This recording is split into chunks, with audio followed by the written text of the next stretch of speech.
Vamos a comenzar entonces esta actividad académica que se enmarca dentro de una colaboración que estamos efectuando con la Asociación de Magistrados de la Región de los Lagos.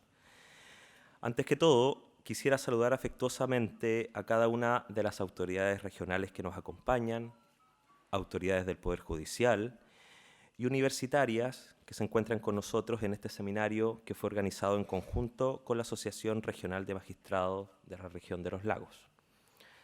También quisiera saludar a nuestros estudiantes, a los exalumnos de esta casa de estudios y a los profesionales del derecho que hoy nos acompañan.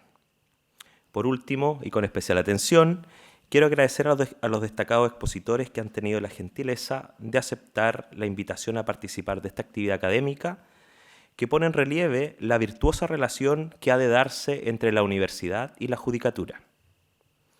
En nombre de la Escuela de Derecho de la Universidad Austral de Chile, sede Puerto Montt, les doy la más cordial bienvenida al seminario sobre jurisprudencia de la Corte Suprema en materia de familia y derechos humanos, oportunidad donde reflexionaremos, junto a destacados expositores en la materia, sobre cómo el enfoque de los derechos humanos ha transformado desde sus cimientos prácticamente a todas nuestras instituciones jurídicas, virtuosa evolución a la que las reglas clásicas del derecho civil tampoco ha estado ajena. La creación del conocimiento y su difusión, el debate con altura de miras, la crítica constructiva centrada en el constante mejoramiento de nuestras instituciones y sociedad son aquellos pilares fundamentales en los que ha de erigirse toda institución de educación superior y que para nuestra Escuela de Derecho se convierten en los principios que marcan nuestra hoja de ruta, condicionando necesariamente nuestro quehacer en el sur de Chile. Es por ello que nos sentimos particularmente satisfechos con el trabajo realizado en conjunto a la Asociación de Magistrados de la Región de los Lagos e invitamos cordialmente a todas aquellas instituciones regionales y locales que quieran vincularse con nuestra Escuela de Derecho, la cual nace al alero de una Facultad de Ciencias Jurídicas que se encuentra dentro de las mejores del país y de una institución universitaria con un reconocido prestigio como es la Universidad Austral de Chile. Prueba particular del compromiso que tenemos con la creación y difusión de conocimiento en la región de los lagos es que hace 2 semanas se iniciaron las clases del Diplomado en Derechos Humanos, que es el primer curso de educación continua que se imparte en nuestra Escuela de Derecho, logrando un alto interés y convocatoria entre los profesionales de la región. Esperamos seguir contando con su confianza y apoyo en futuros cursos de actualización, seminarios, congresos, diplomas, diplomados y una amplia oferta de educación continua que esperamos poner a su disposición en el corto plazo. Por último, desde la organización de esta actividad académica, quisiera expresar nuestro profundo pesar por la ausencia de la profesora Leonor Echeverri a esta actividad, quien, debido a obligaciones propias de su cargo, le impidieron a último momento viajar a la ciudad de Puerto Montt. Sin embargo, gracias a la tecnología y disposición de la profesora Echeverri, podremos contar con sus importantes reflexiones, las cuales tuvo la gentileza de grabar esta mañana y que reproduciremos cuando corresponda. Muchas gracias.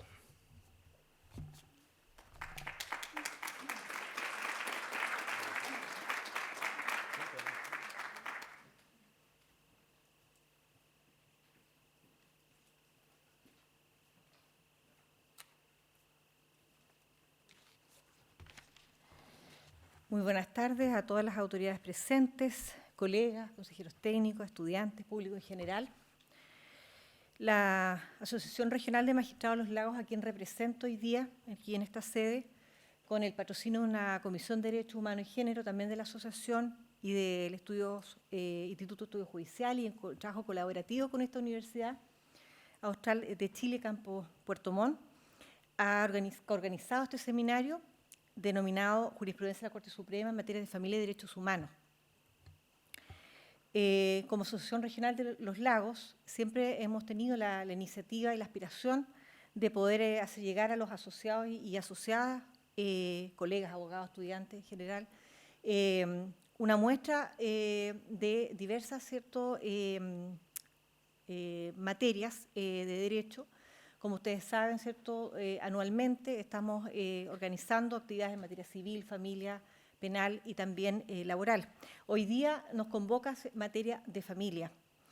La Asociación Regional de Magistrados tiene también un convencimiento de que la competencia en el desempeño de las obligaciones judiciales requiere de conocimientos jurídicos, de habilidades, de meticulosidad y de preparación. Y la independencia de la judicatura no solamente impone derechos o la entrega de derechos al juez, sino la obligación ética y de poder prepararse, de capacitarse, de adquirir conocimientos actualizados para el buen desempeño de su labor. Y por eso creemos que esta es una oportunidad importante para ello.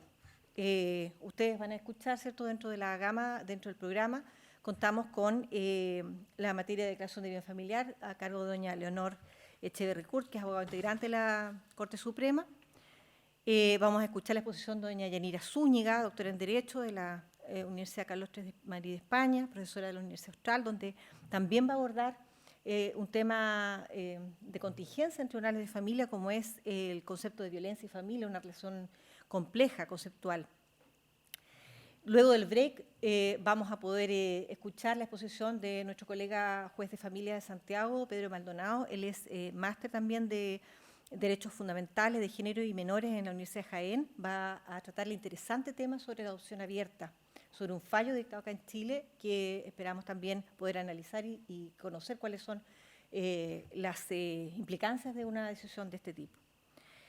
Y finalmente vamos a concluir, ¿cierto?, el seminario con la exposición de la doctora en Derecho de la Universidad de Göttingen de Alemania, doña Susan Turner también, que va a abordar el derecho al matrimonio entre inmigrantes en situación irregular. También un tema de actual contingencia, ¿cierto?, y que sabemos que va a ser de excelente aporte para ustedes. Bueno, solo me queda agradecerle la asistencia, el interés por participar y agradecerle, por cierto, a Susan, a su equipo, a Darío Parra, ¿cierto?, de la universidad. Sabemos que estamos en estrecho trabajo colaborativo, que siempre podamos tener nuevas iniciativas como este tipo, ¿cierto?, en la disposición plena de la Asociación Regional de Magistrados de apoyar en lo que sea. Muchas gracias.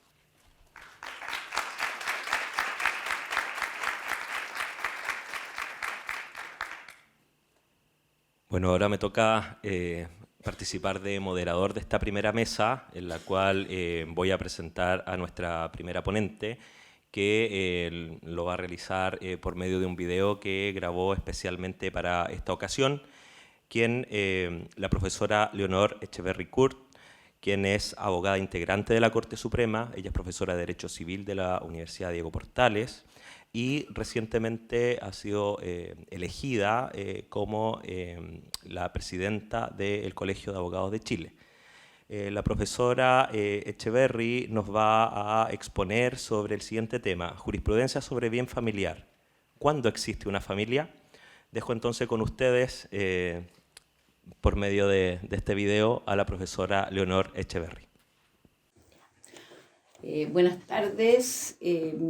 Quiero en primer lugar dar las excusas por no haber podido estar con ustedes hoy día, no solo por lo interesante que puede ser este seminario y que por supuesto iba a ser, sino por lo agradable que es estar en la zona de ustedes y lo bonito y lo bien, digamos, que siempre me han atendido.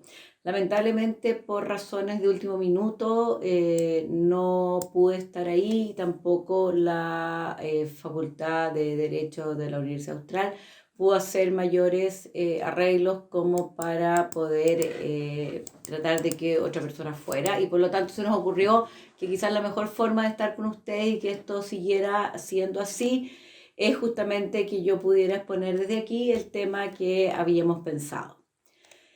Bueno, en primer término quiero decirles que la idea de esto un poco es relevar la importancia que tiene el sentido de la familia y más bien los problemas que ha tenido la jurisprudencia con la palabra misma familia cuando ha tenido que aplicarla a determinadas instituciones que se entiende que están hechas para justamente protegerla.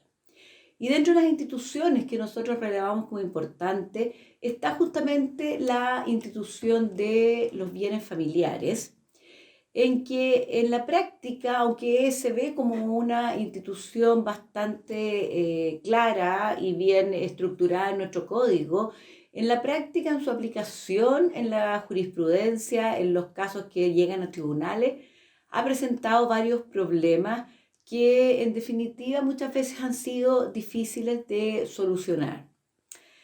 ¿Por qué? Porque están basados y hay que tratar de conjugar dos problemas básicos. Por ejemplo, el principio efectivamente de protección de la familia y también del cónyuge más débil y tratar de conjugarla bien con la protección de la propiedad privada. Por lo tanto, con la creación de la institución de bienes familiares, justamente lo que se pretende es asegurar a la familia un hogar físico estable donde sus integrantes puedan desarrollarse con normalidad y tranquilidad. El derecho protege, mediante la institución que nos ocupa, no solo al cónyuge más débil como se pensó en su minuto, sino que por supuesto a los hijos que están bajo su cuidado.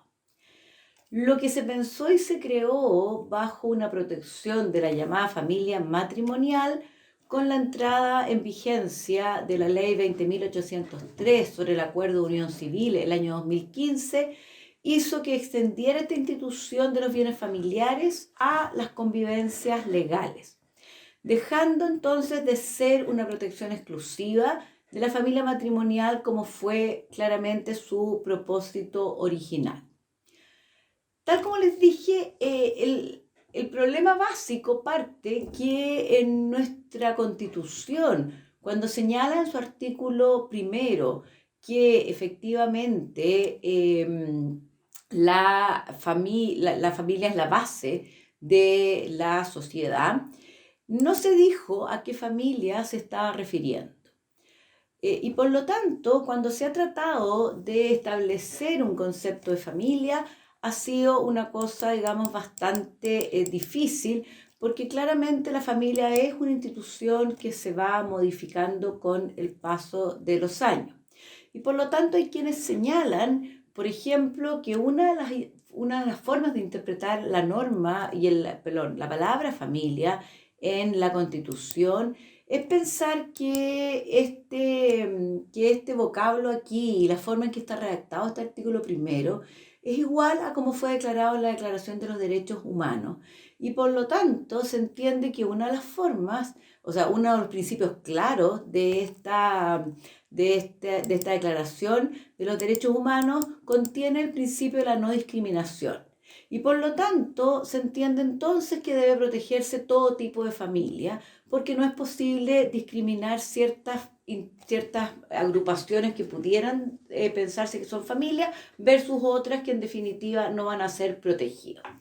Y hay otros que señalan, yendo un poco más bien a las normas de interpretación que tiene la ley en el Código Civil, diciendo que, bueno, que familia es una palabra que tiene un uso común.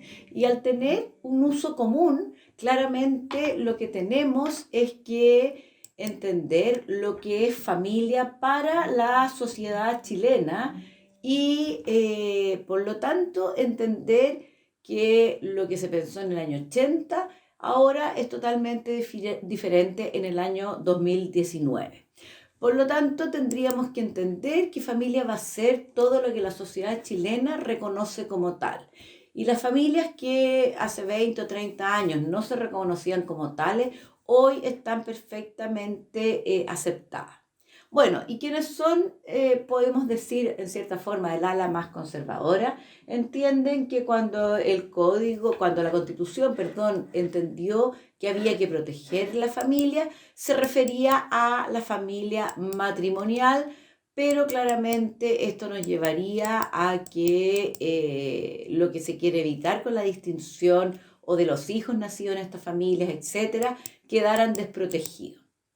Por lo tanto, teniendo en claro que nosotros no tenemos una constitución que señale que se puede entender por familia, tenemos que ir en base a la institución de los bienes familiares, al artículo 141, cuando nos dice, y aquí está el problema, que el inmueble propiedad de cualquiera de los cónyuges que sirva de residencia principal de la familia y los muebles que la guarnece podrán ser declarados bienes familiares.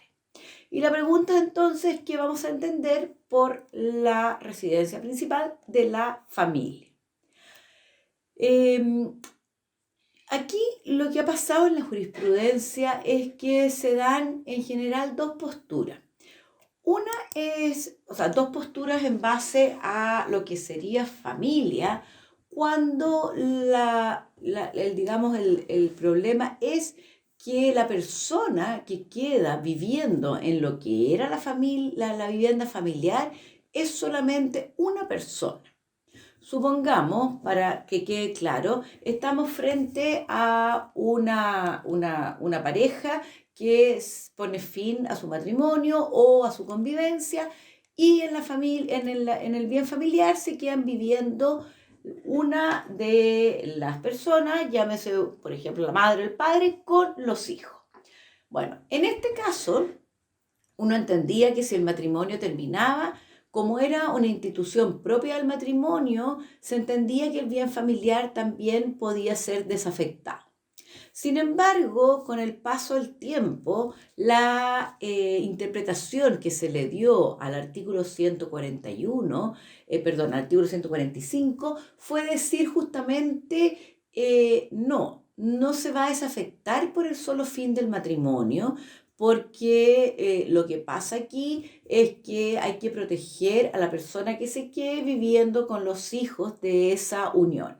Y por lo tanto, lo que en un principio se pensó que servía para desafectar la institución de los bienes familiares, hoy en día, digamos claramente, no se entiende así y se entiende que para desafectar los bienes familiares, una vez concluida el matrimonio o la convivencia, la persona que pide la desafectación no solo tiene que probar que se terminó la convivencia, sino que tiene que probar que ese inmueble ya no está dedicado al hogar familiar. Y por lo tanto, basta con entender que si una de las personas se queda con sus hijos pequeños o no tan pequeños, va a seguir considerándose la vivienda familiar.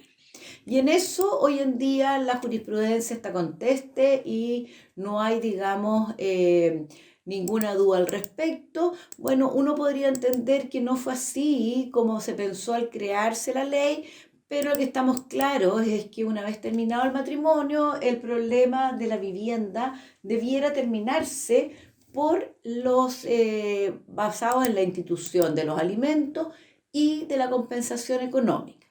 Pero como se ve en la práctica que existe una gran cantidad de pensiones de alimentos que no se pagan, como se ve también en la realidad, que la fijación de las compensaciones económicas no ha sido una cosa pacífica, claramente entonces se ha entendido que el hogar familiar va a seguir estando declarado bien familiar mientras conviva con él, digamos, una gran parte de esa familia. Por lo tanto, en eso ya podríamos decir que no hay problema. Donde sí se presenta el problema es en esta misma familia que yo les digo, cuando los hijos que quedaron viviendo junto al padre o la madre se independizan, crecen y por lo tanto ya cada uno tiene una propia familia o por lo menos ya no viven en este hogar común. Y ahí entonces la pregunta es, si el cónyuge dueño de la vivienda pide desafectar este inmueble como bien familiar, ¿puede la persona que está viviendo en el inmueble, pero ya sola, oponerse diciendo que es la vivienda familiar? Hasta donde uno entiende, y por lo menos tengo claro, digamos, que es mi postura, no se puede uno puede atender a muchas, digamos, conceptos de familia, pero nunca he podido, digamos, encontrar un concepto que diga que familia puede ser constituida por una sola persona. Puede ser, digamos, familia, hoy en día la familia extendida, la familia ensamblada, los hijos que viven en común, que son de otros matrimonios, etcétera, pero no podríamos decir que quedándose sola una persona, yo puedo entender que igual sigue siendo la vivienda familiar. Porque si es así, podríamos decir que la otra persona también tiene derecho a una vivienda familiar. Pero, además que eso, podríamos entender que en cierta forma se trataría más bien casi ya de una expropiación del bien para la persona que era dueña de este bien y que se vio con que este bien se afectara como un bien familiar. Por lo tanto, si uno piensa, y sin embargo hay votos minoritarios que señalan, y en algunos casos, dependiendo muchas veces de la constitución de la sala, hay muchos casos en que entienden que por el solo hecho de haber sido una familia, esta vivienda sigue siendo la vivienda familiar, aunque solo exista una persona en ella.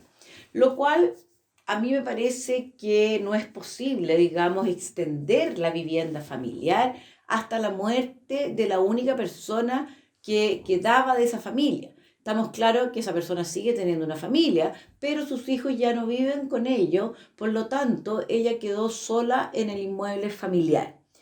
Y aquí entonces es que tenemos que tomar en cuenta también, si uno quiere tomar como una interpretación armónica del Código Civil, que cuando se entendió que el artículo 1337 en su regla 10ª establece que el cónyuge sobreviviente tiene un derecho para adjudicarse en forma preferente la vivienda, y ahí dice que sea o haya sido la vivienda familiar.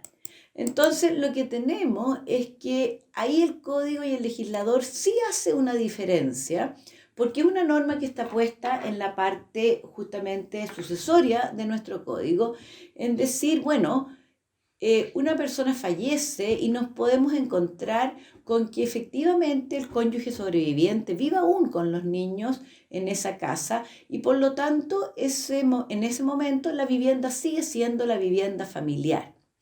Pero lo que hace esta norma es distinguir y entender que una vivienda que fue familiar puede dejar de serlo, que justamente lo que dice cuando señala el 1337 la frase que les dije, que sea o haya sido la vivienda familiar. Claramente, en este caso, lo que hace el legislador es decir, como estamos frente a las normas sucesorias, lo más lógico que pase en la práctica es que la persona ya vivan los dos solos, y por lo tanto al vivir solos y morirse uno, hay uno que efectivamente ya no va a tener a nadie más con él, y por lo tanto eso es justamente lo que se trataba de proteger, que esta persona que seguramente es de edad avanzada o por lo menos de una edad madura, que ya está jubilado por ejemplo, se entiende que esa persona puede seguir viviendo en esa casa, pero no porque esa casa sea la vivienda familiar, sino porque el código le reconoce el mismo derecho si la casa ya fue la vivienda familiar. Es decir, toda su vida se desarrolló en esa vivienda y por lo tanto tiene derecho a seguir en ella si opta por esta solución de buscar la adjudicación preferente del 1337 número 10 y entender, digamos, que se va a quedar en esa vivienda que fue la vivienda familiar. Sin embargo, si volvemos a la institución de los bienes familiares no dicen nada respecto de una vivienda que haya sido un bien familiar. Solo hablan de una vivienda que efectivamente es la vivienda familiar en el momento en que esté declarado un bien familiar. Por lo tanto, lo que uno tiene que entender es que el bien familiar va a seguir siéndolo y no va a poder ser desafectado simplemente porque es la vivienda familiar. Pero una vez que deje de serlo, el bien va a poder ser desafectado. Si no, no habría ninguna diferencia entre una familia que pone término al matrimonio o al acuerdo de unión civil hasta, digamos, el momento en que ya fallecen, versus una que no le ha puesto fin. Claramente, digamos, las personas aquí cuando le ponen fin no siguen conviviendo, y si bien uno por la institución de los bienes familiares, por la protección de la familia, se le puede dejar en esta casa, es porque en ese momento todavía sigue siendo una familia. Y por eso es que si uno termina de darle la interpretación, puede entender claramente que una persona sola no puede ser familia. Si se le quiere proteger por otro motivo, bueno, habría que transparentarlo así. Es decir, yo lo quiero proteger y quiero que no se desafecte el bien familiar porque la persona, por ejemplo, no tiene dónde vivir. Pero ojo, que eso ya no es una institución de bienes familiares, es simplemente darle al derecho una forma más bien de ser de asistencia social, más que una institución jurídica a la cual nos estamos refiriendo. Por lo tanto, si existiera un concepto de familia, claramente sería más fácil poder aplicar esta institución en este tipo de problemas que se da mucho en la práctica. Pero también hay un problema que si damos un concepto de familia, claramente podemos equivocarnos y además dejar una institución que es cambiante, dejarla estática en un momento dado de nuestra sociedad. Por lo tanto, lo que en el fondo yo quiero concluir es que cada vez que una institución como los bienes familiares se quiere aplicar, el concepto de familia va a tener que ser fijado por los tribunales. Y por lo tanto es importante en lo que ha pasado no solo en esta institución, sino en diversas instituciones, en entender el concepto de familia. No es que uno quiera entender aquí un concepto de familia, más bien, digamos, desde un punto de vista de quienes la forman, sino simplemente de a quien en este caso se quiere proteger. Y en este caso uno podría decir, mire, ¿qué hacemos? Por ejemplo, también me gustaría, antes de terminar, fijarme en un término. ¿Qué pasa si una familia pone fin a si una pareja pone fin a la convivencia y claramente cada uno tiene 2 hijos y cada uno se va con uno de ellos? Uno podría decir, hay 2 viviendas familiares. Bueno, uno podría decir que sí. Pero ahí entonces tenemos que aplicar el segundo fundamento o el otro fundamento, que es la protección del cónyuge más débil. ¿Cuál de las 2 viviendas yo voy a poder afectar como bien familiar? Bueno, aquella en la que viva el cónyuge más débil con uno de sus hijos. Y claramente en este caso estamos hablando del que es más débil económicamente. Pero eso no significa que ese cónyuge más débil económicamente, si ponen fin definitivamente y se divorcian o anulan su matrimonio, va a tener derecho para siempre a estar en esta vivienda, porque el otro sufriría claramente, ya no va algo mucho más allá de lo que pretende los bienes familiares, y sufriría en cierta forma una especie de expropiación sin ninguna indemnización. Por lo tanto, creo que lo que uno tiene que enfrentar en muchas de estas instituciones es lograr acordar qué es lo que se va a entender por familia. Y ahí lo interesante está no solo en la vivienda familiar que yo estoy hablando, sino en lo que hablan, digamos, los otros exponentes, porque la jurisprudencia en varias otras instituciones se ha topado con este mismo problema, que es entender si la familia va a tener que ser protegida, si va a tener que ser siempre protegida, pero más que nada hay que reflexionar cómo uno puede delimitar el concepto de familia. Bueno, lamento, como les digo nuevamente, no poder estar allá. Espero que haya sido de utilidad esta charla sobre lo que uno puede entender por familia, y creo que ustedes que están en los tribunales sobre todo saben que este es un concepto problemático al cual ojalá con el paso del tiempo vaya haciendo delimitándose un poco el contorno de ella. Muchas gracias. Bueno, un gran aplauso para la profesora Leonora Echeverry, que aunque no está aquí, seguramente nos está viendo porque este seminario también está siendo transmitido por la página del Poder Judicial. Paso entonces a presentar a nuestra segunda expositora, que es la profesora Yanira Zúñiga, quien es profesora de la Facultad de Ciencias Jurídicas y Sociales de la Universidad Austral de Chile. Además, la profesora Yanira Zúñiga es doctora en Derecho por la Universidad Carlos III de Madrid, y seguro que todos los que estamos presentes hemos leído más de algunas de sus obras o aportaciones a la ciencia del derecho, las cuales son de bastante relevancia e importancia. La profesora Zúñiga hoy día va a exponer el tema Violencia y familia, una relación conceptual compleja. Dejo entonces con ustedes a la profesora Zúñiga.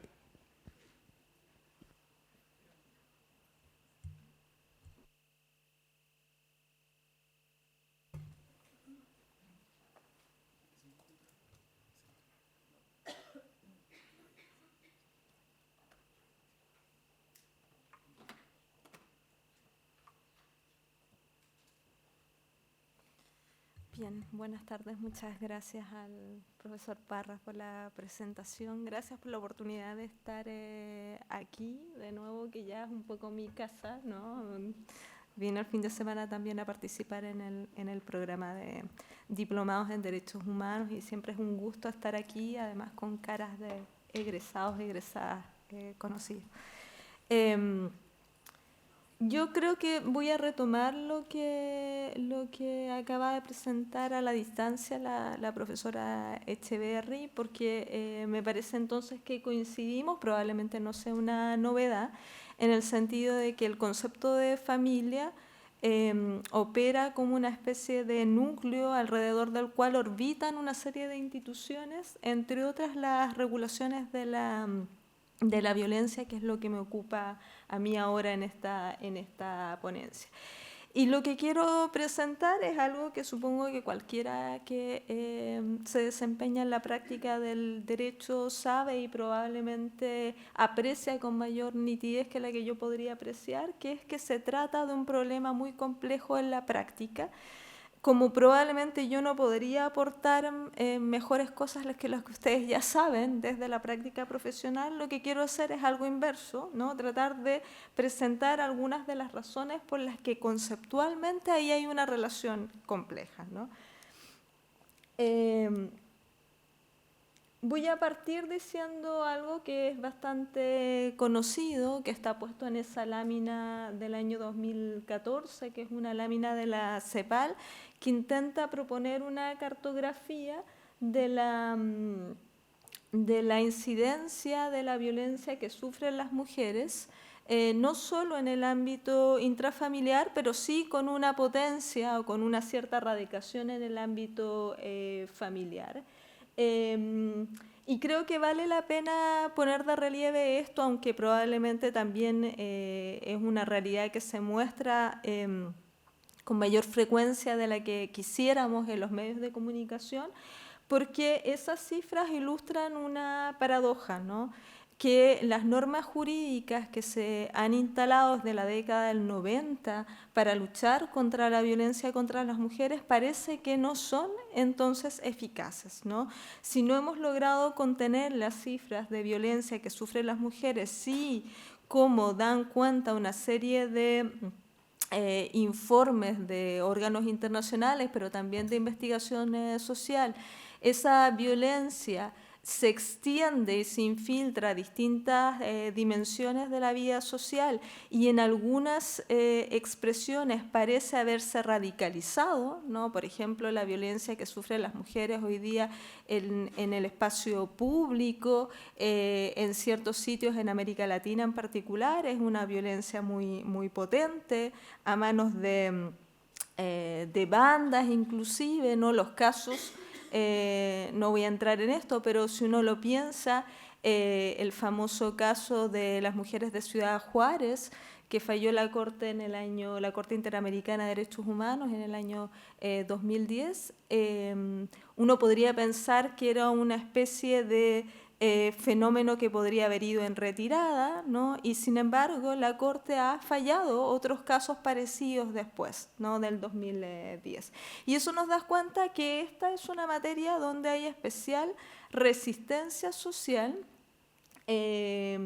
para que los estatutos legales y en algunos casos constitucionales, porque hoy día también hay una regulación a nivel comparado en el ámbito latinoamericano, en sede constitucional, para establecer esto que en jerga constitucional se llamaría el derecho a vivir libre de violencia, en realidad sea una realidad en la práctica. Este es un texto, yo creo que es del año 2006, de Catherine McKinnon, que es una jurista muy conocida y a la que yo suelo citar, sobre todo porque la provocación que la caracteriza es normalmente muy fina en el análisis que propone, y al mismo tiempo nos devela cuestiones que están muy presentes en la vida social y sin embargo pareciera ser que desde el derecho hemos tenido dificultades para capturar. Y una de las cosas que propone McKinnon en este texto, ¿no?, en que se pregunta provocatoramente, ¿son realmente humanas, ¿no?, las mujeres, en el sentido de son tratadas como titulares de derecho? Lo que propone, no voy a leer los extractos de ese texto, que solo por razones de fidelidad puse en inglés. Lo que básicamente ella nos señala es lo siguiente: dada la incidencia del fenómeno de violencia que sufren las mujeres, que parece ser categorial, es decir, que la sufren las mujeres por el hecho de serlo, una tesis que también refrenda la Corte Interamericana en algunas de sus sentencias. Dada la sistematicidad de este fenómeno, es decir, lo que pretendí precisamente traer a colación en la lámina anterior a propósito de las cifras, ¿no?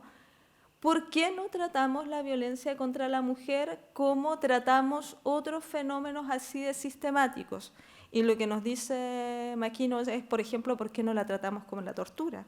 ¿No? ¿Por qué no la tratamos como un crimen de lesa humanidad? ¿No? Si en realidad, si recordamos bien, pareciera ser que el criterio rector de esta idea de crímenes de lesa humanidad y la agravación de su sanción y de la responsabilidad estatal correlativa es justamente la sistematicidad, ¿no?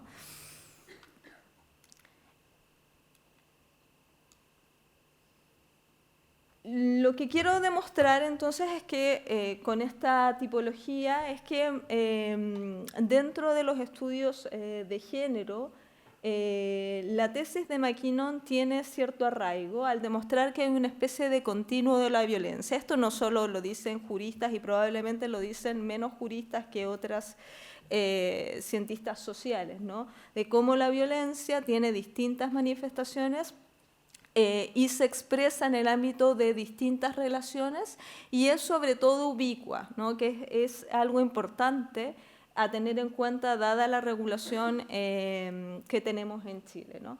Por un lado está la violencia privada o doméstica, ¿no?, que por ejemplo en el caso chileno está regulada a través de la figura del femicidio y en principio también de la regulación de la ley 20.066. Y es la que aparece marcada en verde porque es básicamente la que concentra el interés de la legislación chilena, ¿no? Alrededor de este grupo de dinámicas es que se construye la noción de violencia de género en Chile. Pero el problema es que esto es una parte de la violencia, por cierto, una parte muy importante, ¿no? Eso también lo dije en las cifras, pero es una parte al fin. Y hay otro grupo de violencias que se expresan de otra manera y en otros espacios, ¿no? Por un lado está la violencia en el espacio público o en la comunidad, que es, por ejemplo, la violencia que se introdujo en las normas laborales a través de la ley 20.005, ¿no? O la recientemente establecida violencia a través de la figura de acoso callejero, ¿no?, que ya entró en vigencia, ¿no? Serían ejemplos esas dos de violencia en el espacio público.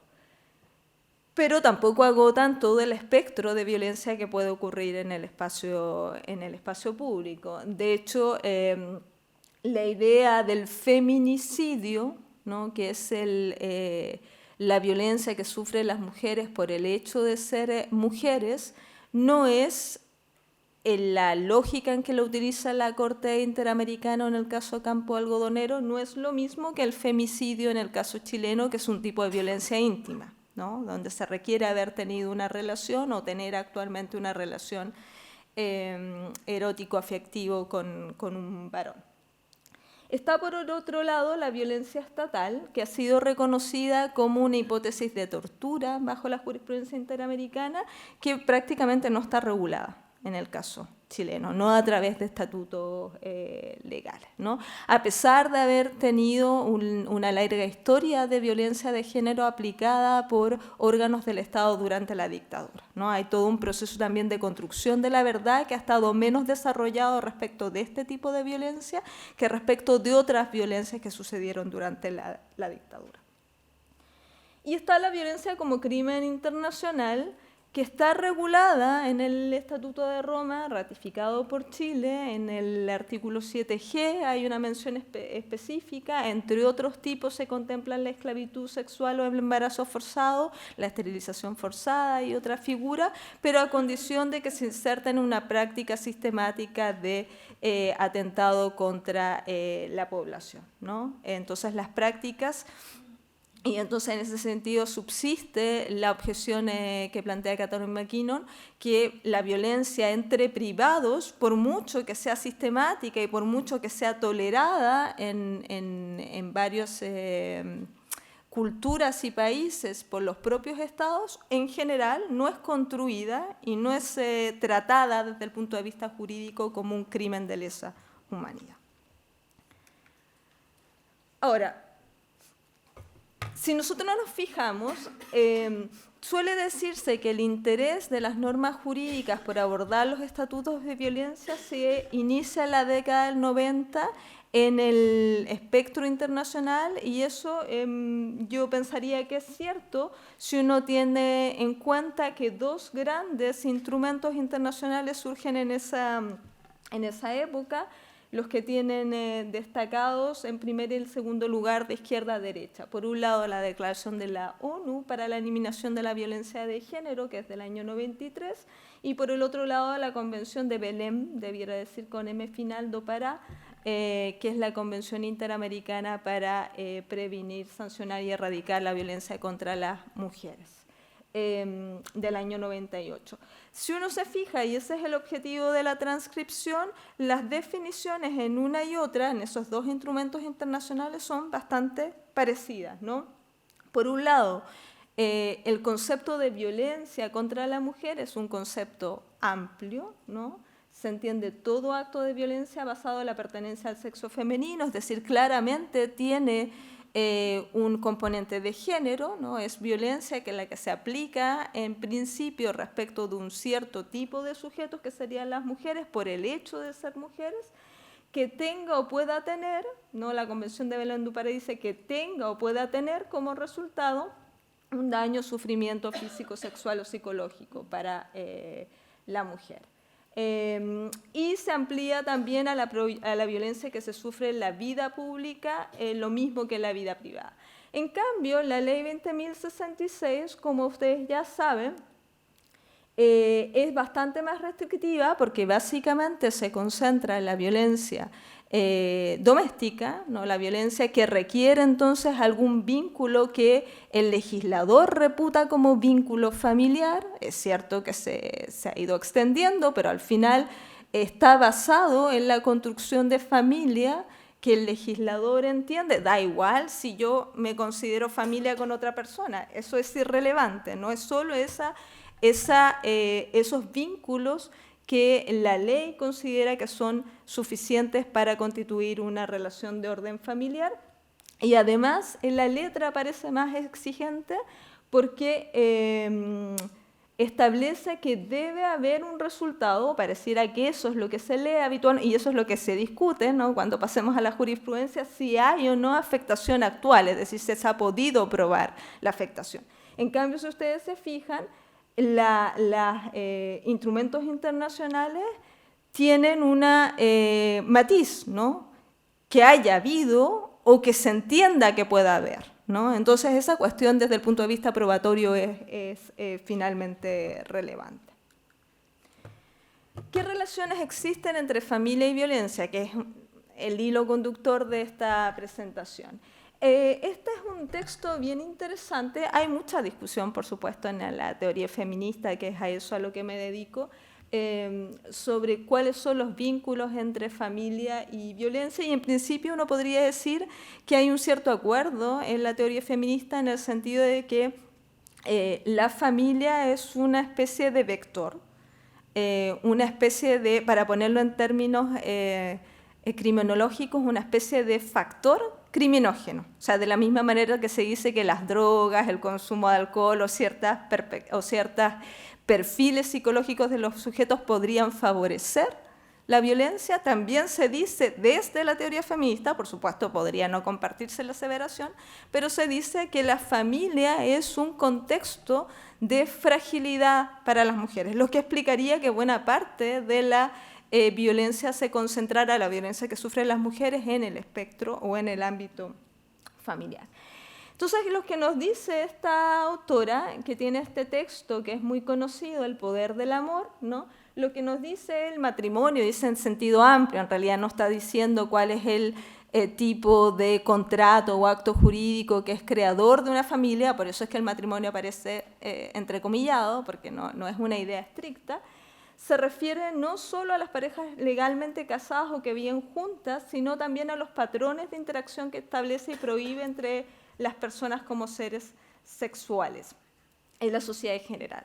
En buena cuenta, porque no voy a leer ese extracto completo, lo que nos propone esta autora es pensar que la familia es una especie de locus, de lugar, donde se reproducen ciertos patrones generales, es decir, no solo respecto de las personas que están unidas actualmente en vínculos familiares, sino hacia el resto de la sociedad. No, las personas entendemos las relaciones eróticas y afectivas, las sexuales y las productivas también de cuidado, en el eje familiar, aunque no estemos, por ejemplo, casados o no tengamos una relación de convivencia. En ese sentido, la familia es una articuladora de significados sociales. Y la violencia también se interpreta dentro de la familia. Por eso es que la familia tiene un lugar tan importante en la concepción social y en la concepción jurídica, ¿no? Como ya nos decía la profesora Echeverry, no solo sobre la violencia, sino sobre, por ejemplo, la reproducción de bienes, sobre lo que significa el cuidado, ¿no? Por supuesto, en el planteamiento feminista, y con esto termino esta parte, la idea es que el cuidado, y de ahí el nombre del título del libro, El poder del amor, el cuidado se presenta como una relación de amor cuando es, si lo pensamos bien, una relación productiva. De hecho, la institución, en cierto sentido, del bien familiar y la de la compensación económica, lo que nos expresan es eso, que hay un valor productivo de las relaciones de las relaciones familiares, porque producen ciertos bienes y servicios. Esto es fácil pensarlo porque si otras personas que no están unidas en un vínculo familiar prestan esos bienes y servicios, ¿no? Alimentación, planchado, aseo, cuidado, contención emocional, siempre hay un precio, ¿no es cierto? Y cuando se prestan en el ámbito de la familia habitualmente por las mujeres, no hay precio. Entonces, lo que dice este planteamiento es: construimos esa función productiva que es ingente desde el punto de vista de sus cifras, que es muy difícil incluso de cuantificar, y la hacemos pasar por algo que no tiene connotación productiva como es el amor, a lo que no le podemos poner precio y por lo tanto tiene que ser gratuito, ¿no? Entonces, ustedes se preguntarán, bueno, ¿y qué tiene que ver todo esto con el tema de la violencia? Antes de tratar de explicar cuáles son las cuestiones que me parece que están cruzadas o que deberíamos pensar también en estos ejes conceptuales, lo que quiero mostrar, y sobre esto es bastante conocido, que hay un acuerdo de la jurisprudencia chilena y de la doctrina en orden a que la violencia que está regulada en la ley 20.066 es una violencia multidimensional que acepta varias manifestaciones. Lo que he hecho es recoger más o menos lo que ha dicho la Corte Suprema, que serían esos tipos de violencia. Física, por un lado, cualquier tipo de lesión no fortuita; económica, el descuido, negativa a contribuir a las necesidades básicas de otra, a pesar de que no está formalmente explicitada; en la ley respectiva, la psicológica, humillar, injuriar, es decir, una serie de actos, ¿no?, que producen el menoscabo en la esfera espiritual y sexual, obligar a la otra persona a ejercer actos sexuales en contra de su voluntad. Respecto de eso no parece haber mucha discusión, más o menos si uno revisa las sentencias, son esas las fórmulas o las definiciones de esos tipos de violencia. Lo que ocurre es que yo creo que hay problemas, y con esto ya voy terminando, que son un poco subterráneos, que se presentan a través de ciertos tipos de conflicto que se ventilan en el marco de la ley 20.066, que ponen de nuevo en cuestión estos vínculos que, como he partido diciendo, me parece que son vínculos eminentemente complejos. ¿Qué ocurre en casos en que la violencia se produce fuera de la definición legal de familia? Esto es bastante conocido y está tematizado hoy día a propósito incluso también de un reclamo político, ¿no?, en el sentido de que se amplíe la definición. De hecho, para el femicidio ya en el Senado hace un día o 2 días ya se reportaba que la Comisión de la Mujer aprobó la ampliación de la definición en esto que se ha dado a denominar la Ley Gabriela, ¿no?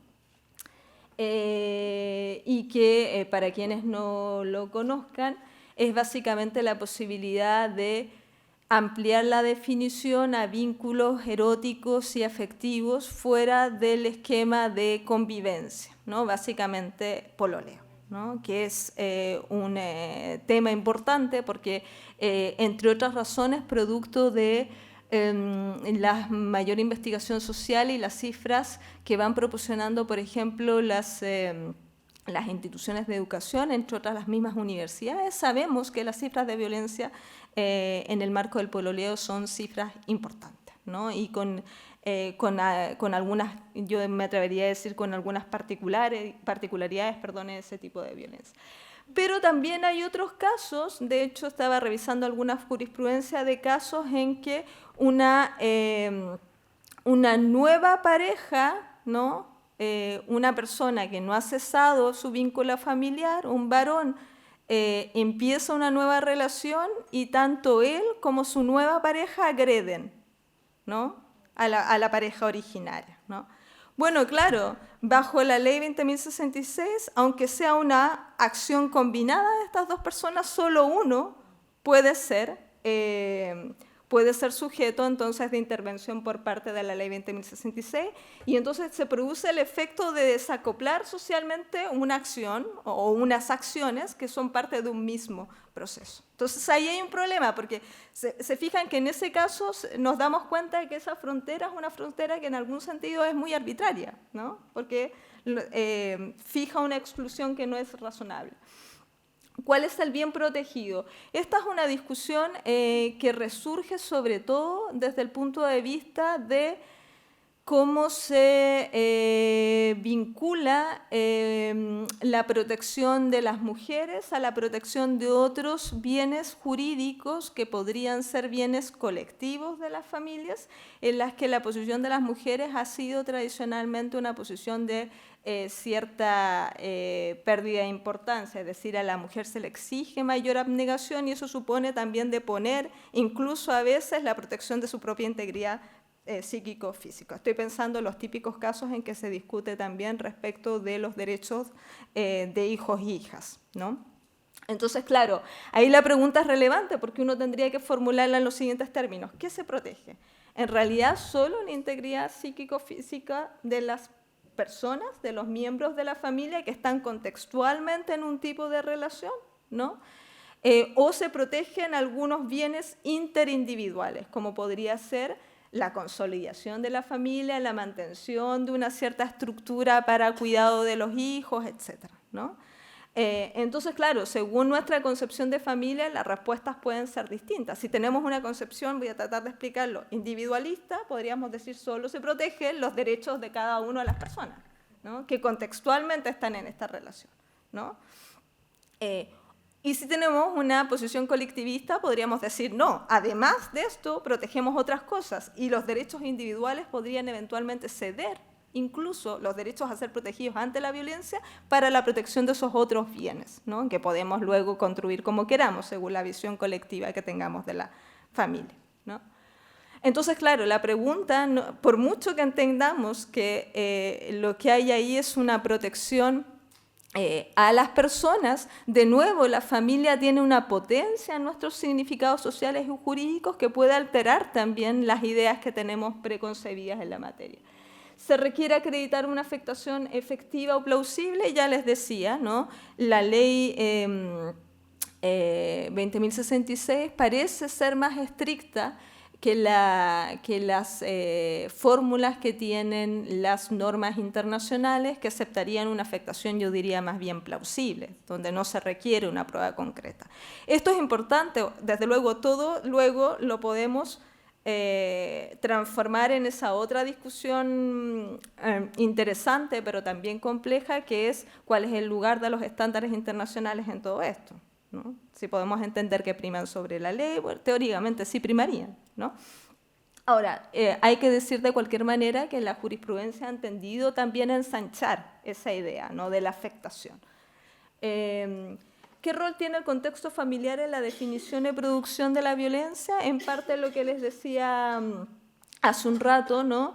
¿Qué tanto estamos dispuestos a considerar a la familia, como decía hace un rato, como un contexto criminógeno per se, ¿no? Y esto es importante porque si empezamos a pensar, esta es un poco la tesis que han permitido desarrollar las normas penales más potentes, ¿no?, como por ejemplo el caso de la Ley Integral de Violencia de Género en España.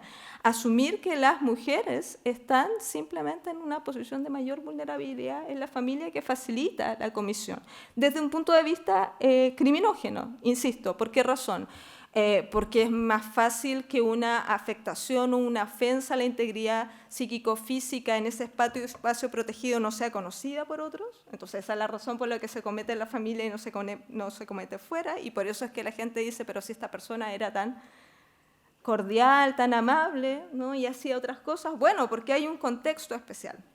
Pero ahora, uno podría pensar, esto es sencillo de entender.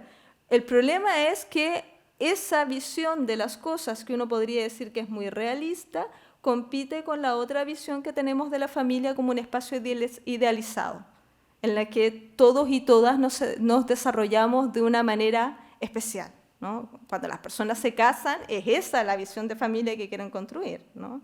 Aquí hay un espacio idealizado que está además normalmente salpicada por una serie de concepciones que vienen incluso del romanticismo del siglo XIX. Por lo tanto, esa es una concepción también muy fuerte dentro de lo jurídico.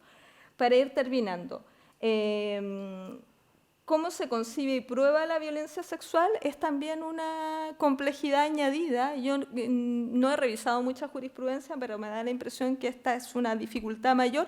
Si ya es difícil probar, ¿no?, el acceso sexual no consentido en el plano de situaciones en las que uno debiera asumir que no hay un acceso sexual o un consentimiento tácito, es decir, con un extraño. Es más difícil asumir que pueda haber violencia sexual en la pareja, por mucho que formalmente hoy día digamos que sí, que es posible, ¿no? Pero siempre está la idea de que hay una especie de consentimiento tácito, ¿no?, o la persona tenía el derecho o la expectativa legítima de haber esperado que podía acceder de cierta manera. Es una zona muy, muy borrosa para que se logren construir entonces esas discusiones y eventualmente esas sanciones que la ley recoge explícitamente. ¿Cómo operan los estereotipos de buena o mala víctima? Están muy cruzados en el caso de las mujeres por los estereotipos de buena y mala maternidad. O sea, aquí hay un terreno en que la buena o mala víctima se identifica muy fuertemente con la buena o mala madre, la buena o mala esposa. Utilizo la esposa porque estoy pensando en una antropóloga mexicana que habla de la madre esposa. Perdónenme los civilistas, sobre todo, que me dirían, no, estamos hablando de cónyuges, ¿no? Pero claro, aquí hay un terreno muy fuerte para la entrada de estereotipos. ¿Cómo se aborda e interpreta la violencia recíproca o la violencia perpetrada por mujeres? La Corte Suprema ha asumido, ¿no?, que es posible, ¿no?, que se produzca violencia perpetrada por mujeres es decir, no ha asumido una visión rígida de la idea de violencia intrafamiliar como violencia de género, entendida solo como violencia que pueden sufrir las mujeres. Pero esto es ya un paso, porque yo creo que esa es la buena lectura del asunto. La violencia de género es un problema de roles, no de atributos de sujetos basados en cierta genitalidad, ¿no? Por lo tanto, perfectamente, tampoco estoy diciendo ninguna novedad desde el punto de vista práctico, las mujeres perfectamente, ¿no?, pueden cometer violencia. Sin embargo, la dificultad jurídica es cómo interpretamos esa violencia, sobre todo cuando esa violencia es cruzada, ¿no? La estimamos como una violencia equivalente a la violencia masculina. Esto es sobre todo importante respecto de las relaciones actuales de violencia, porque pareciera ser que las investigaciones científicas nos dicen hoy día que la violencia entre parejas jóvenes tiene más prevalencia de violencia cruzada, ¿no? O sea, la cuestión de la violencia de género, para que siga teniendo sentido, esa condición de que la interpretemos de una manera en que esa violencia cruzada no neutralice simplemente la violencia, sino que la podamos abordar también con categorías y con formas de pensarlas que sean más complejas. Y por último, para finalizar, ¿qué rol tiene la interseccionalidad? La interseccionalidad es la vulnerabilidad. Yo ahí creo, de lo que he revisado, que puede haber una mayor rigidez en el acercamiento, ¿no? Que esta idea de género tiende a petrificar el acercamiento desde el punto de vista hombre-mujer, y que la dimensión de vulnerabilidad de las mujeres, ¿no?, incluso las mujeres que a veces no son parte de la relación de pareja, sino otras mujeres en el plano de violencia intrafamiliar de la ley, ¿no? Estoy pensando no en la cónyuge, no en la conviviente, la suegra, ¿no?, que puede ser una violencia de género también. Pensemos en todos los chistes que hay sobre la suegra, ¿no? Hay una cuestión de género de por medio, y normalmente pensamos el género como una relación solo de carácter erótico, ¿no? Bueno, ahí me parece que la superposición de factores, ¿no?, de vulnerabilidad, edad, pobreza, acceso a la información, etcétera, no necesariamente está bien trabajada en el análisis o en el acercamiento, y lo que puse ahí para finalizar es un caso que está demostrando que hay situaciones de mayor vulnerabilidad, como es el caso de las mujeres migrantes, que están mostrando que hay un ejercicio en la migración por parte de sus parejas también, de una especial presión asociada al régimen de obtención de la residencia, etcétera, mayor denuncia. Es decir, hay otras formas de intimidación que no son las mismas que tienen las parejas en el plano nacional, y que por eso es importante también poner atención, que tanto una mujer migrante está en una mayor situación de vulnerabilidad, y utilizar esta idea de la interseccionalidad como yuxtaposición de factores de discriminación. Bien, era eso lo que quería mencionarles. Muchas gracias por su atención. Agradecemos entonces a la profesora Yanira Zúñiga por su exposición, y vamos a pasar a abrir entonces una pequeña ronda de preguntas. Quien quiera formularle preguntas por ahora solo a la profesora Zúñiga puede levantar la mano, y tenemos a dos estudiantes de nuestra carrera que van a estar dispuestos a colaborarles con un micrófono. Mientras piensan en sus preguntas, aquí hay una pregunta. Les aviso que posteriormente a la ronda de preguntas vamos a pasar a una pausa, café, el cual se va a realizar en el casino de esta sede, que se encuentra más o menos a 150 metros caminando hacia abajo, y ahí les vamos a ir indicando. Y posteriormente, ya a las 5 de la tarde, volvemos de nuevo ya con la segunda mesa, donde va a exponer Pedro Maldonado y la profesora Susan Turner. Buenas tardes. Bueno, gracias por la exposición. Como siempre, Yanira súper clara, muy didáctica. Y mi pregunta va por el lado de, bueno, desde la vereda donde uno trabaja normalmente, eso marca las preguntas. Y fundamentalmente los problemas de prueba de los delitos de género y los delitos sexuales, donde nos enfrentamos en muchos casos al testigo único y a las dificultades probatorias que esto provoca. Hay propuestas de flexibilización del estándar. Yo, en la práctica, perdón la autorreferencia, pero me resistía a esto, pero he estado leyendo temas de género y en la implementación práctica estoy tendiendo a flexibilizar el estándar. Lo que me cuesta es buscar el anclaje normativo para este nuevo enfoque. Estaba leyendo, entre otras, Julieta Di Corleto, quien plantea un artículo que leí precisamente este tema de la flexibilización. Y resulta relevante también para los efectos de salvar estos problemas probatorios, de lo que yo he leído, dos aspectos. En primer término, la erradicación de los prejuicios y también el tema de poner énfasis en investigaciones con enfoque de género desde el inicio de los procesos para recopilar pruebas que sean eficaces en definitiva para obtener condenas. Bueno, me imagino que eso también puede ser aplicado a otros ámbitos, no solo en materia penal. Esa es la pregunta.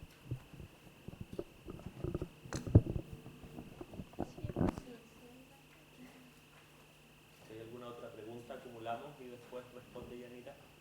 ¿Alguien más si es que se anima?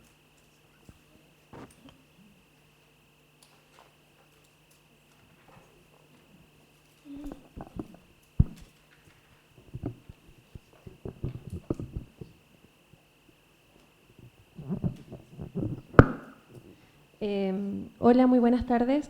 Quería preguntarle con respecto a la violencia hacia el adulto mayor. ¿Cuál es su opinión al respecto acerca de la legislación actual chilena y acerca de si piensa que debería existir un estatuto solamente relativo al maltrato de adulto mayor o solamente enfocado al tema de la familia? Porque la ley 20.066, bueno, todo lo que ingresa a tribunales de familia ingresa como bajo la ley 20.066. No obstante, el maltrato adulto mayor no solamente se da en el ámbito de la familia y por lo menos lo que yo pienso es que hay un vacío legislativo ahí.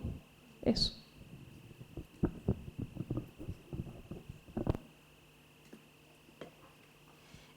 Gracias por las preguntas. Marcela, yo diría que en el caso de delitos sexuales, uno de los problemas importantes o uno de los mecanismos que me parece a mí que permiten vehicular estereotipos, ¿no? en esta recomendación que tú misma recordabas que suministran algunas autoras feministas, en el caso de Julieta Di Corleto, que es una académica argentina. Yo creo que la cuestión de las máximas de la experiencia es muy riesgosa, ¿no? Porque la máxima de la experiencia es esa especie como de sentido común juridificado en el que se cuela mucha cosa y además en el que me da la impresión, por supuesto ustedes ya saben que yo no me dedico a pruebas, así que todo lo que diga aquí es con beneficio de inventario. Yo tengo la impresión que cuando se razona sobre la base de máximas de la experiencia también se explica todo, poco. Se dice, y según las máximas de experiencia, como si esto fuera conocido por todo el mundo, e inmediatamente se llega a la conclusión. Entonces tengo también la sensación de que eso es un camino muy fácil para producir también problemas de falta de fundamentación. Y en cambio me parece que el conocimiento científico, no sé si afianzado, porque aquí hay una disputa todavía importante, ¿no? Y claro, la atención hacia estas cuestiones ha sido, yo diría, de las últimas décadas, y por lo tanto hay quizás una menor producción, pero yo sí creo que, por ejemplo, en temas que hoy día han estado mucho en la discusión pública, sobre todo con el estándar de resistencia, en el caso de delitos sexuales por parte de la víctima, que es algo que igual puede planear fuertemente sobre la violencia sexual en el ámbito de la familia, porque creo que gran parte de la discusión va a girar sobre si se resistió o no, sobre si le dijo que no al cónyuge, al marido, etcétera, ¿no? Entonces la cuestión de la resistencia se erige como una especie de prueba finalmente de la existencia o no de un consentimiento, y ahí me parece que lo que nos ofrece la investigación social más reciente es bien interesante, porque nos ofrece desde casos en que efectivamente la resistencia permite evitar la comisión del delito y va mostrando cómo muchas veces, por un lado, estos llamados de la policía, usted no haga nada, podrían ser llamados que quizás no produzcan el buen resultado. Cuando digo resistencia no digo a arriesgar la vida, digo a veces como el gritar, y eso podría ser más efectivo. Lo que muestra la evidencia es que tiene un grado de efectividad respecto de cierto tipo de agresiones sexuales. Pero por otro lado, como demostró el caso de La Manada recientemente, que se revocó la sentencia, por otro lado, también dentro de los estudios neurocientíficos se ha venido demostrando que los sujetos tenemos una reacción que es espontánea hacia la paralización, por una serie de razones que están mapeadas neurocientíficamente, ¿no? Y entonces que esa idea de que toda mujer debería reaccionar resistiéndose, huyendo, lo que fuera, es falsa desde el punto de vista de la evidencia práctica. Y es falsa, probado absolutamente de manera científica. Y entonces eso debiera hacernos pensar que esos casos están pensados más bien como una norma de género. Usted lo que debiera hacer para ser una buena mujer debiera ser evitar esto. Pero entonces no estamos hablando de un hecho, sino que estamos hablando de una norma social. Entonces, me parece, y creo que tú misma diste la respuesta, que la mejor manera de ir ensayando estándares de acercamiento desde el punto de probatorio implica acceder a otro tipo de información, que no es información jurídica, sino probablemente investigación social sobre cómo se comportan las personas en estos casos. Y eso permite una mejor captura de la realidad y se puede, creo yo, introducir por los mecanismos actuales, y como digo, yo tendría solo cierta suspicacia con el de máximas de la experiencia, que me parece que normalmente genera, cuando se utiliza más bien para introducir estereotipos. Respecto a la segunda pregunta, yo estaría de acuerdo. Me da la impresión que, reconociendo efectivamente que la ley 20.066 ha permitido, y la jurisprudencia de los tribunales han permitido dar cobertura a casos que no están regulados, que son los maltratos de adultos mayores, y gran parte de los casos que uno podría decir son casos beneficiosos de no concebir la violencia intrafamiliar solo como violencia de género, es decir, solo como una violencia que afecta a las mujeres, sino que puede afectar a otros sujetos.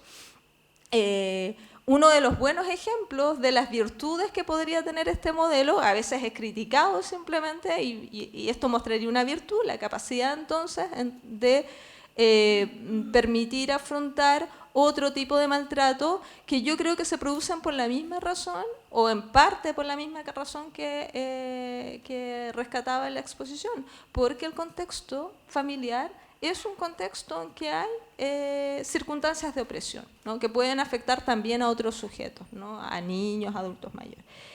Pero de la misma manera estoy de acuerdo que, como trabajo desde el derecho constitucional, que hoy día los enfoques respecto de los derechos de personas de la tercera edad o adultos mayores están más bien asociados a la idea de tener también estatutos especiales, ¿no?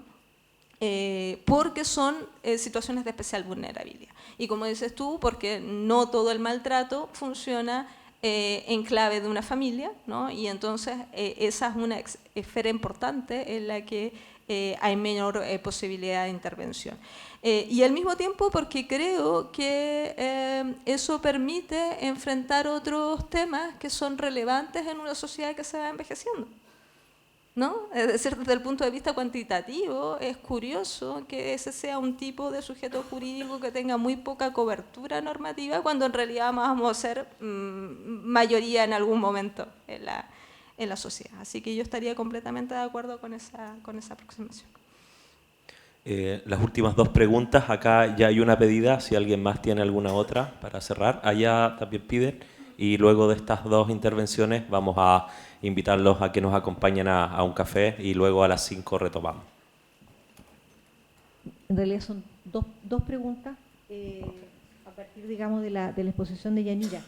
La primera es, ¿cómo se afecta el derecho de acceso a la justicia de las mujeres víctimas frente a estas problemáticas, ¿cierto?, que tú dejaste planteadas, por ejemplo, las dificultades probatorias, ¿no es cierto?, de la violencia intrafamiliar, de la violencia sexual dentro de la familia, los estereotipos.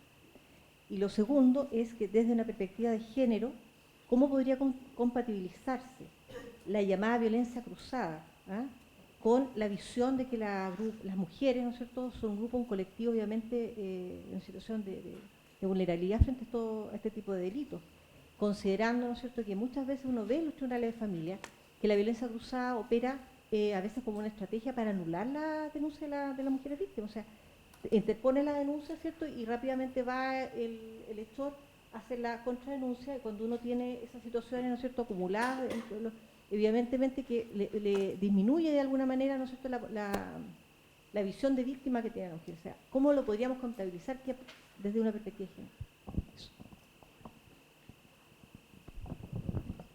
Gracias. Buenas tardes, profesora. La consulta aborda cierto tema, cierto tópico que usted señaló en su exposición. Se refiere a la figura de la buena madre o la buena mujer. En casos concretos donde una mujer ha sido víctima de violencia intrafamiliar, se dan casos en los cuales también afectan el ejercicio parental de la mujer, y que después de ello es reprochado en este caso por el ofensor, como una disminución y también por los evaluadores, como una disminución de las facultades o del ejercicio parental que ejerce la mujer. Entonces, la pregunta concreta es conocer su opinión respecto del tratamiento que se le debe otorgar por parte de la jurisdicción al ejercicio parental cuando tenemos como hecho cierto o hecho establecido que una mujer ha sido víctima de violencia intrafamiliar.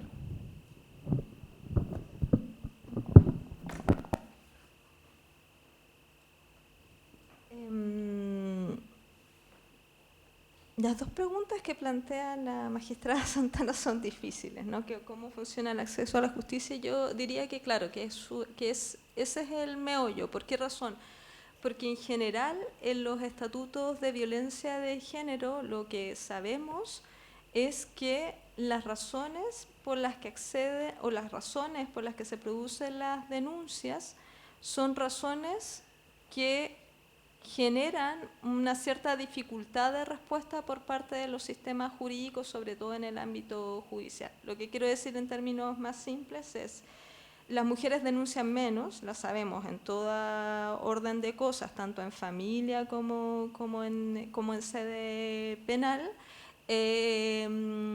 no solo porque hay una internalización de la violencia, que es la explicación psicológica habitual, sino también porque los resultados que les ofrecen los mecanismos de tutela jurisdiccional no están del todo alineados con las pretensiones de esas mujeres, ¿no? La mayoría de las mujeres, y esto es creo que es una especie, para decirlo en términos muy coloquiales, de piedra en el zapato en general para buena parte de los estatutos de violencia que afectan a las mujeres. Pareciera ser que las mujeres buscan sobre todo protección y no necesariamente sanción, ¿no?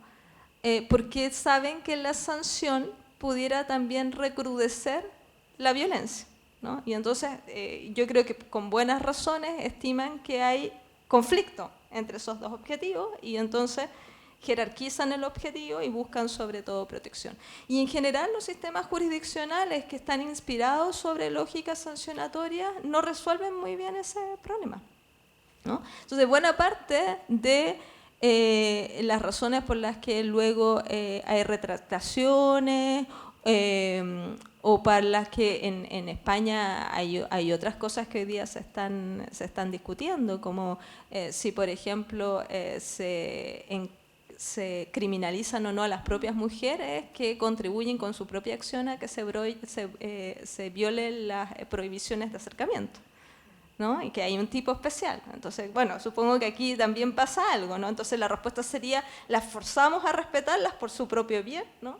De nuevo, el problema también de la autonomía. O sea, yo diría que esta es una cuestión que debiera enfrentarse a través de una política pública más general, y creo que lo que están diciendo las investigaciones en esta materia es que la respuesta jurisdiccional clásica no es suficiente, lo que no equivale a minusvalorarla, solo a decir que no necesariamente eso es lo que buscan las mujeres y no necesariamente los tribunales debieran ofrecer algo distinto a lo que están llamados a hacer. Lo que significa es que faltan otros actores y otras redes en el sistema. Respecto de cómo enfrentar la violencia cruzada, claro, el gran problema, como deslicé en la exposición, es que a veces son estimadas como violencias que se neutralizan entre sí y esa creo que es la razón también por la que se utiliza estratégicamente o se puede utilizar estratégicamente por quien ha sido denunciado, no como defensa una denuncia a su vez de haber sufrido violencia. Pero eso no quita, desde luego, que son casos que se pueden producir, ¿no? Y la cuestión conceptualmente es cómo distinguir una tensión, una pelea, una discusión de fenómenos de violencia, asumiendo que es posible que hayan hipótesis de violencia cruzada o solo hipótesis de violencia perpetradas por mujeres respecto de varones y que por las mismas razones de género no siempre se denuncian hasta que llegan a ser litigadas en el marco de un tribunal. Y yo creo que eso requiere de nuevo conocer bien cómo ocurre la violencia, ¿no? Porque muchas veces la violencia de las mujeres, a eso que le llamamos violencia cruzada, podría ser violencia defensiva, simplemente, ¿no? El caso más típico es el caso de las mujeres que matan, ¿no? Ese es el caso en el que es violencia defensiva, ¿no? Y que ha tenido a veces muchas dificultades para ser entendida como una violencia legítima. O sea, lo que digo es que pueden haber casos de violencia legítima y casos que no, pero me parece que abordarlo, lo que tengo claro es, no es razonable decir que por el hecho de que reconozcamos que las mujeres son mayoritariamente víctimas de violencia, eso significa que una mujer no podría ser agresora. No todos los casos de violencia en que hay violencia cruzada son violencia defensiva, pero muchos son casos de violencia defensiva. Y hay que tener en cuenta los distintos mecanismos de violencia.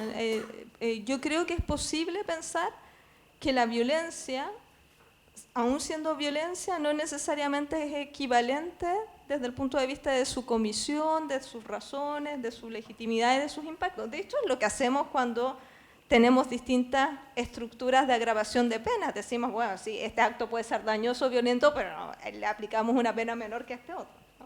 Entonces creo que es posible hacer el mismo ejercicio, pero para eso es necesario abordar un tipo de análisis casuístico, ¿no? Creo que el problema está en rigidizarlo, ¿no? Y creo que, claro, muchas veces se rigidiza. Respecto de lo último, la buena madre y la buena mujer, sí, yo creo que la cuestión del juicio parental aquí está dando vuelta. De hecho, hay una discusión sobre el síndrome de alienación parental que habitualmente rebota más sobre las mujeres o sobre las habilidades de las mujeres, que además es una discusión compleja porque hay también discusión en psicología sobre si esto es o no es, ¿no? Es decir, de cómo abordarlo. Pero sin perjuicio de esta cuestión, yo lo que me atrevería a decir aquí, porque es difícil contestarlo, cuando digo que es un problema complejo, es difícil entonces tratar de tener aquí la solución como si fuera una fórmula general, pero yo lo que diría es que un buen camino sería tratar de pensar que las habilidades parentales son un mínimo y no un máximo, en el sentido de que muchas veces castigamos más fuertemente a las mujeres por no ejercer ciertas habilidades parentales que son habilidades absolutamente funcionales para el desarrollo de los niños, niñas y adolescentes. Es decir, no todos hemos tenido padres o madres óptimos, ¿no? Y el sistema jurídico no está para garantizarnos padres y madres óptimos, ¿no? Sino más bien para evitar que tengamos padres y madres que transgreden algún acuerdo que tengamos socialmente sobre lo que es razonable en un contexto determinado, ¿no? Entonces, lo que sí me atrevería a decir es que las mujeres suelen ser más castigadas en este ejercicio, ¿no? O sea, si la mujer tiene un déficit de aquello que consideramos que es óptimo en habilidad parental, en este caso maternal, ¿por qué razón? Porque el cuidado lo concebimos como algo femenino, ¿no? O sea, con eso hay que tener cuidado. Yo diría, tomémonos un tiempo y pensemos y reflexionemos sobre el particular, y quizás eso nos permita entonces mirar con cierta distancia, porque creo que para sacarse el estereotipo es necesario hacer la pausa, ¿no? Si uno va muy rápido, soy consciente que alguien me va a decir que con todos los juicios que tienen encima es algo difícil de hacer, ¿no? Pero yo diría que el problema está en eso, ¿no? En asumir, ¿no? En asumir ciertos óptimos, y esos óptimos normalmente terminan castigando más a las mujeres que los varones en este tipo. Por supuesto, habrán en otras áreas en que se castiga más a los varones que a las mujeres. Bien, eso, gracias. Bueno, muchas gracias entonces. Un fuerte aplauso para la profesora Zúñiga y quedan todos cordialmente invitados al café.